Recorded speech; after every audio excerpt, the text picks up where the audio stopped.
What happens when you get a group of wahine together, throw in some hoiho and go for a ride? You get Hotties on horseback.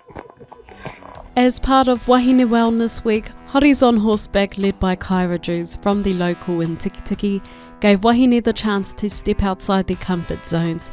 Through horse riding, they built confidence, connection and a sense of hauora in a supportive space. Every good rider needs a steady hand, and for the newbies, Tuhi Moana Aupori was that person, helping, guiding and making sure everyone felt confident in the saddle. I'm Rory Aupori, or Tuhi Moana Aupori, and I'm mother to a rihia, and I work here on Makarika Station. What if someone's never been on a horse before? Will they be looked after? Yeah, of course, Kazi. This is the place for it. Spot X. Beyond riding, what do you think wahine get out of this experience? They discover a part of them that they didn't know there was there, or that's what I reckon anyway. A lot of happiness and a lot of freedom.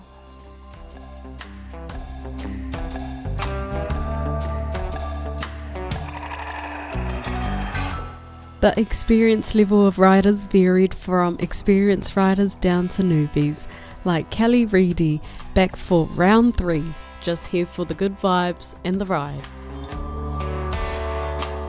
Be honest, how were the nerves before getting on the hoiho? I wasn't too bad today because we've had 2 rides before this one. So yeah, I was just keen to get out there. What was the best part of the ride? For me, it was just being confident on the horse. Yeah, like that was my goal.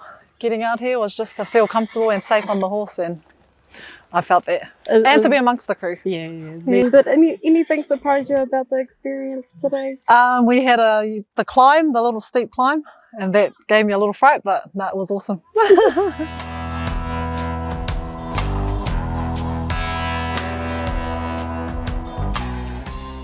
Not a bad way to spend the day, eh, whānau?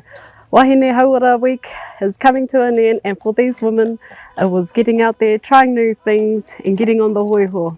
That's my love for Kapu Tairawhiti. See you next time.